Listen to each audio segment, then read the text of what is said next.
So, I love a good cult documentary as much as the next guy. Have you heard about cult shows, disco, sex cults, left to right? Well, maybe not as much as that guy. Okay, as much as that guy. Fine, more than that guy. Guilty as charged. Cult shows are a fascinating, voyeuristic experience. They're horrifying, yet educational. You learn about the subtleties of manipulation, control, or at the very least, how to spot a cult and, avoid being in one. Unless, of course, that show fails on every level.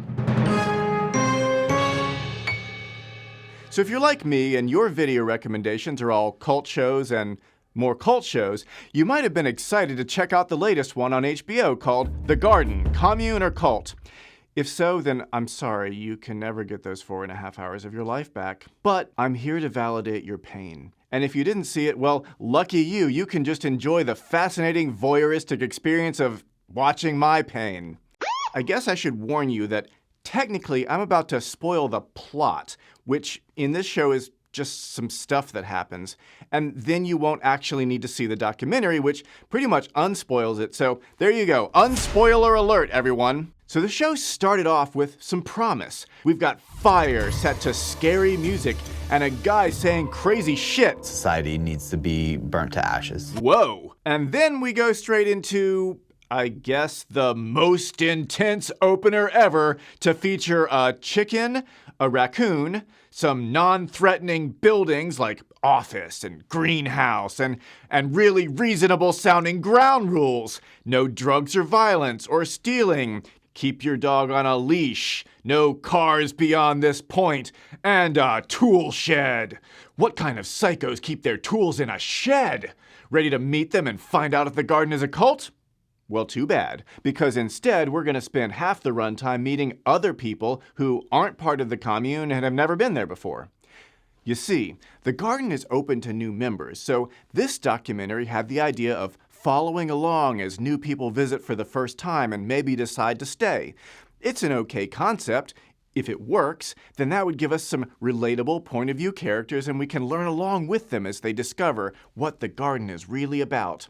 Or if it doesn't work, then it just wastes our time learning completely irrelevant backstories of people who have nothing to do with the garden. I care, so I will spare you by giving you the short version. First, we meet Tyler. He's an ex-military doomsday prepper who collects survival gear. He and his wife Heather are nudists and an aspiring throuple. They just haven't met the right third person yet. They would need to have a certain special something. What is that? A vagina? Okay. The second prospective member is confusingly also named Tyler, so I'll call him Big Tyler. He's just a great big lovable religious lunatic. We are at the end of times. He spends a lot of his time thinking about the apocalypse and at what point it would be okay to just go ahead and start, eating people. I will not ever eat a person unless if we're in a time to where there's absolutely nothing else to eat. I'll cook a thigh. So he shows up at the garden wanting to learn survival skills, but is too out of shape to make it up the driveway. They have to give him a ride 20 feet up the hill. So I gotta ask, in Tyler's fantasies about cannibalism, which plump, juicy person does he think would be on the menu first? I mean, it's kinda hard not to picture him covered in barbecue sauce. Okay, then there's Tisheila, a nutty conspiracy theorist with her own apocalyptic fantasies. Nowadays, you can't call anybody a conspiracy theorist when the conspiracies are coming true. You know what I'm saying? Nope, I don't know what you're saying, but I'm not going to ask because her answer would probably take all day and still not make any goddamn sense. And then there's Jessica, a girl whose life revolves around her makeup, her eyelashes, and her social media accounts. This is my eyelash bag. I'm never complete without it. I should probably stay more minimal for the garden because it's less upkeep. She found the garden on TikTok. She thinks it might be fun to join a cult, as long as it's the good kind. They might be a cult, but they're like a cool cult. And while there is stiff competition for dumbest person on the show, she's in the running. Should I bring my heater? Where are you gonna plug it in? I can bring a plug. How are you gonna bring a plug? Also a contender for that title is Ricky. It's my first time setting up a tent. Ricky's here to learn survival skills like how to chase your tent. Part of the reason why I came here is to prepare if there was a zombie apocalypse. I feel like I can learn a lot. Yeah, you never know when fictional movie monsters will suddenly become unfictional. Because that's a thing that happens in the real world. But if zombies do attack, I'm sure that flimsy nylon tent will protect you, if you can manage to catch it. So maybe it's just me, but I think this whole point of view character idea would have worked out a lot better if any of them hadn't been crazy, stupid, or incompetent. Just like one sane, normal person would have been nice to relate to. Instead, we get these 6 batshit bozos through whose eyes we will meet the Commune. And I wish I could say the Commune members look sane and reasonable by comparison, but, well, you'll see. Tyler's wife, Heather, when she has her clothes on, works as a private investigator. I have access to search databases. So she does some digging to find out exactly what Tyler is about to get himself into. First, she looks up Tree. I tried to run a background report on him, and nothing came up. Did you consider that maybe Tree might not be his real name? Maybe try a different search term? But you don't even need a CSI database to find this dude. Just go on TikTok. I'm here at the garden? Tree is the guy who made all those attention-getting videos that made people want to join the garden in the first place. I am into a pit. You ready for that? Like Tyler. Yeah. He and his wife, Julia, are kind of a power couple. He's goofy and loud, she's smart and cunning. So I don't know why they think he's a big mystery. The dude's pretty much an open book. Just ask him who he is. I'm a nutcase, you know? See? He's honest. Then there's the founder, Patrick. He's intense about living off-grid because he thinks the Y2K crash is still coming or something. My prediction is by 2030, we'll see significant collapse of society. Enough collapse that it'll be apparent to the masses. Any day now. The one and only fact this crackerjack investigator managed to dig up about him is that he spent much of his time with a bunch of hippies called the Rainbow Collective. When you look up this guy's name, it's connected to the Rainbow Collective. Family, holy crap. 191 arrests. Narcotics distribution, interference with federal officers. Wow, that does sound bad. Was Patrick involved in any of those things? Was he there at the time? Was he just a kid when those things happened? They don't find out. Guess it's not important because Tyler heads off to join the Commune. How's it going, Tyler? Hi. Nice to meet you. So he shows up and gets a warm welcome from the whole gang of weirdos. Get out of here, Prophet Fox! I came to this dimension to help the humans, and you too can create a new reality. By rethinking your choices. Nope, he decides to stay, and what do you know, actually knows how to pitch one of those things. He'll be safe from the zombies, but he's been there less than 24 hours when another newcomer, Narayah, approaches him with an ominous warning. He's been asking too many questions, and people don't trust him. They think he might be a spy. Why? Because they're freaking paranoid. Since the whole TikTok drama, I've been insanely paranoid. So the whole TikTok drama, this is basically the show's backstory. In 2020, Tree's videos blew up on TikTok and attracted a bunch of new members. Then some of those people got disillusioned and left pretty negative reviews. The garden is most likely a cult. It's not a safe place. I think it's a cult. This is a cult. So that all sounds vaguely bad, but also badly vague. It is a cult. This commune is scary. Oh, do we live in a cult? That's suspect. And the bootleg Ed Sheeran guy, what is that? Well, I'm just thinking out loud, but this photograph does look like the shape of you, but it's not perfect. Also less than perfect is how this documentary doesn't do any follow-up to verify or clarify those stories. So we're just wondering, what do these people mean when they use the word Cult. I've been flabbergasted by the fact that people think this is a cult. You are born into society right now is a cult. Well, that's not very educational, because if literally everything is a cult, then literally nothing is a cult. Okay, let's try again. Big Tyler's heading to the Commune, but before he goes, the producers pop the big cult question. I haven't heard any allegations the garden's a cult, no. Do you want to see some of them? Hell yeah, let me see. I'd like to see anything. Are you ready for this? We're building suspense.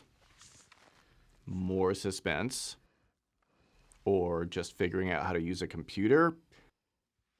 Come on, God, just hit the play button. Let's see. They've skinned the cat, killed it, and ate it. Was it hard to make a hat out of the cat? Okay, so something about a cat and a hat? What's that? Killed a stray cat and then ate the cat so it wouldn't go to waste. So it's a cat cult? This was a feral cat that killed 30 of our chickens. You killed that animal. After the cat was dead, it was skinned. And so obviously the cat has protein. So people tried to cook it and they took a few bites of it and they found it disgusting. Well, I guess the cat's out of the bag. But is that the best cult evidence they got? Like that was the top of the list. And why show that to Tyler? You think he cares what animals or people you cook up? We gotta do what we gotta do, right? But there's more than one way to skin a cult, and back at the garden, there's trouble brewing. As Big Tyler sets off and the other Tyler's been there less than 2 days, everybody's suddenly forgotten about him asking too many questions and is now focused on how much they hate Narayah in what I call drama number 2, Narayah the Pariah. Come on, why did no one on the show reach for that pun? It was right there. They either hate puns or they don't know what that vocabulary word means. That could be it, actually. Okay, here's what went down. Since Narayah arrived a few weeks ago, she's been taking pictures and videos and acting like a pretentious hippie. And Tree especially has a big problem with that. Because she's stealing his act? I mean, isn't that what he does too? So he starts spreading the word that she's a spy sent to infiltrate the group. His evidence is that she's taking videos. Dude, you take videos, and there's a documentary crew, like, literally filming everything right now like it's one big reality show. How does this make any sense? I'm a nutcase, you know? Right. Okay. So there's this big drama where she's taking a video, and he yells at her to stop, and then he grabs her phone and runs off with it, and she calls the police and tells them it was an assault, and the cops show up, and they're like, WTF is wrong with all y'all? And the cops leave, and Little Boy Blue blows his horn. That's the majestic sound of calling a council meeting. And they all gather around, and Tree and his homies all gang up on Narayah, and they say, we don't like her because she's a poopy head. And a couple of her friends are like, nuh-uh, she's not a poopy head. But I guess they're not real good friends, because eventually they cave, and the decision is made to throw her out. So, Narayah leaves, but not before her obligatory exit interview with the producers because, hey, why not? You got people living in the wilderness, building a shelter, facing physical challenges, and voting each other off, so do they think they're making a cult show or an episode of Survivor? The tribe has spoken. Anyway, in her I got voted off the island interview, she reveals that it definitely is a cult because I feel like it was planned for Patrick, that how a cult works. Like I knew that they existed because of history and time. Right, history and time equals cults, okay. And to her theory about it all being masterminded by Patrick, well, I'm skeptical. First of all, he wasn't even there at the time. And more importantly, the community just isn't set up like a dictatorship. Now we're gonna have council, where we make decisions based on consensus. That's gonna get really irritating. But if you've ever been part of a group that's made decisions by consensus, and I have, they are almost impossible to control or even get anything done at all. I really doubt they sanitize that thing between uses. The point is, with all the chaos of all these different personalities basically doing whatever they want, is there a mastermind behind it all? I don't see it. So Narayah goes away, and then Big Tyler shows up, gets his ass carted up the hill, and here we go with drama number 3, Big Tyler's big ass attitude problem. So unlike the first Tyler who showed up and was like, how can I help? Put me to work. Big Tyler came and was like, how can people serve me? So they pitch his tent for him, do some kind of hippie healing session for him. He eats their food, and then he just sits on his ass watching them work all day. So the next morning, they're like, Tyler, is everything, like, good with you? And he's like, oh yeah, if you need me, I'll be hanging out in the kitchen. This old boy likes to cook and eat, so you know. And they're like, That's great. And that keeps going for a few days. They work, Tyler sits around asking annoying questions, because remember, he's here to learn survival skills for the apocalypse, and they're all here to teach him. Although the lessons don't always go very well. So all these microbes into this pile, we want to add some more microbial activity. And we have microbes in the Let me back you up 1 second so I'm clarify. I have an idea what you talk about when you're saying microbes, but kind of give me a better vision of what microbes are. I don't know. Well, what a surprise. Tree has no clue what he's talking about. I don't know, but they're called microbes. I don't have a clue what they are. But he just laughs it off and... Way to make me feel like... I'm just asking, I mean... Nope, he gets really pissed. Yeah, whatever. But then, Big Tyler starts to suspect that people aren't very happy with him, so he decides to improve his attitude and... Just kind of sat around a lot. Just kidding. He thinks the real problem is everybody else. He decides that the service around here stinks and he wants to talk to the manager. Drake, I want to come talk to you. And I felt that I have been mistreated. You've been mistreated? Yeah, I mean, I have been. Exactly? I've been trying to talk with people down in the kitchen where nobody asks me, how are you doing? How's your back? Or how'd you sleep? It's been hard to get along with people because I'm not a part of your cult. Obviously, if everyone isn't doing exactly what you want them to, Tyler, it's a cult. Because if you're in a clique and you have outsiders, you are labeled and stamped cult. Case closed. And then he decides to mix things up by voting himself off instead of waiting for them to do it. So Big Tyler ambles off into the sunset just in time for drama number 4, Helter Shelter. I'm so good at puns. So back when the group first arrived on the land, some people were like, hey, there are absolutely no buildings here, and this is a tornado zone, so, maybe we should build a shelter or something. And others are like, nah. So instead, they built a teepee and just hoped a tornado doesn't come, which seems like a solid plan until... Is that the tornado siren? And they all have to evacuate and stay in a random neighbor's basement. We're in their basement right now. A real tornado's landed 7 miles away. What the f***? And the next day, after the storm passes, they come back, but the teepee is still standing strong. Get out! Get out! Get out! Oops, never mind. So they're down to 0 buildings again, and people are like, we told you, so let's build a shelter. And other people are like, well, I don't know. And Tyler gets fed up and just calls the bulldozer to put in a shelter without asking anybody's permission. It just happened. Yeah. And other people are like, wait, that didn't go through the consensus process. It's just annoying.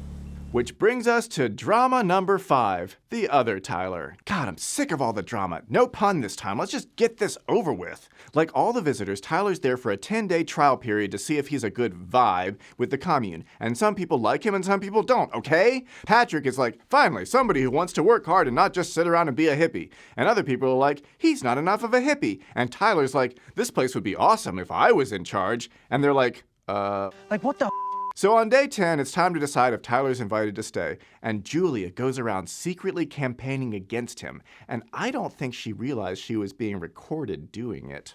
Are you on board with that? And then it's decision time, so they all meet in council, but Tyler caught wind of her actions, so he calls out Julia on what she did, and she's like, what? Who, me? No, I didn't. So then they all consent for Tyler to stay, and Julia pretends her campaign behind his back was actually for Tyler. I was on your side the whole time. I told you she was cunning. Finally, I'm able to convince everyone that Tyler should stay.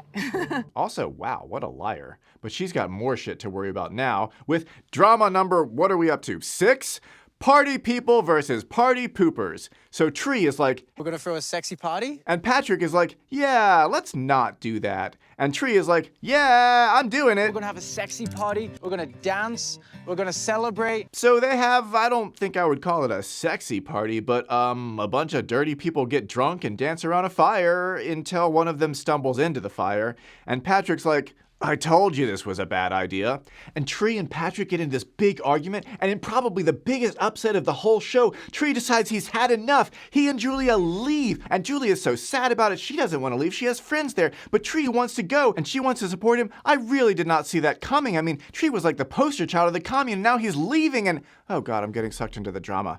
Damn you, reality TV! Okay, isn't this supposed to be like a cult show? What about the investigation they promised us? What about answering the damn question that's in the title? Well, Finally, in the last episode, they offer a glimmer of hope that they might get around to that. They catch up with exiled member Narayah, who's like an investigator trying to get a clue. She calls up this dude. Always some kind of drama going on. That's for sure. Kidnappings. They forced me into a car at gunpoint. Oh, hey, isn't that the same guy from the TikTok montage? They forced me into this car at gunpoint. It is a cult. Well, that sounds bad. Was he being kidnapped? Even though I was trying to leave the property at the time.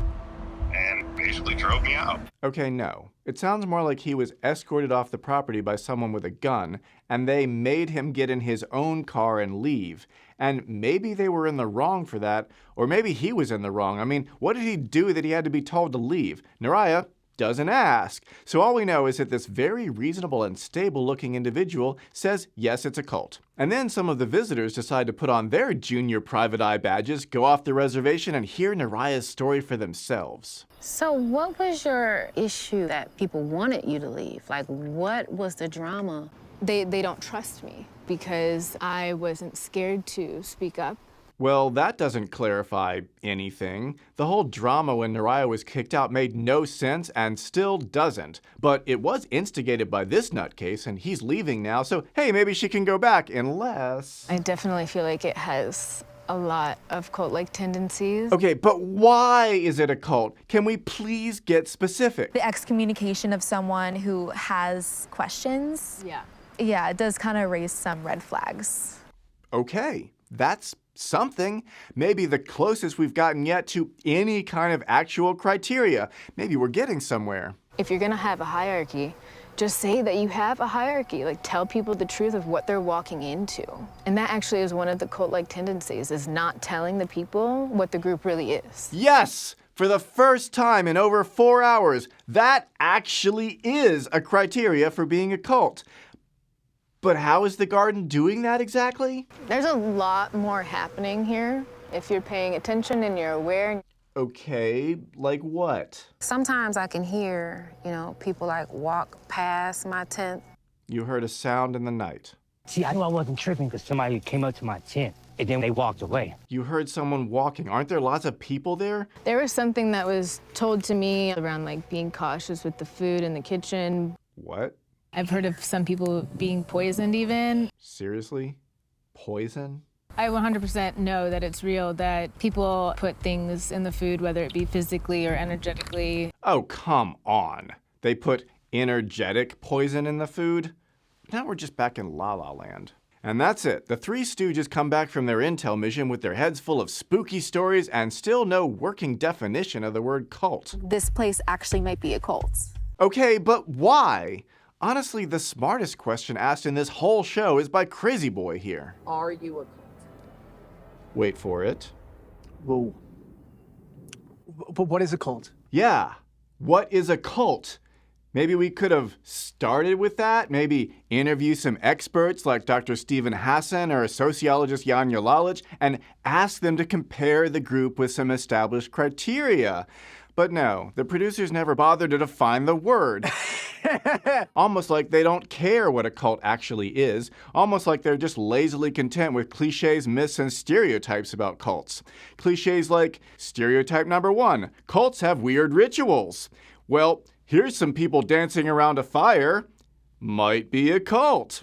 Stereotype 2, cults do animal sacrifices. Well, one time they killed a cat for eating their chickens. Maybe that counts if we hype it up enough. Number 3, cults have a leader. And this one's true, so hey, this show actually got something right while still managing to fail. 'Cause who's the leader of the garden? Maybe it's this guy. No, I am not the leader of the garden. Or this guy. I feel like we should just chill. Or this guy. I'm used to being the king of my domain. Seriously, the show spends a long time insinuating that Tyler might be the leader of the group. Like, what? He just got there. Honestly, I think one of the garden's biggest problems is lack of leadership, not too much leadership.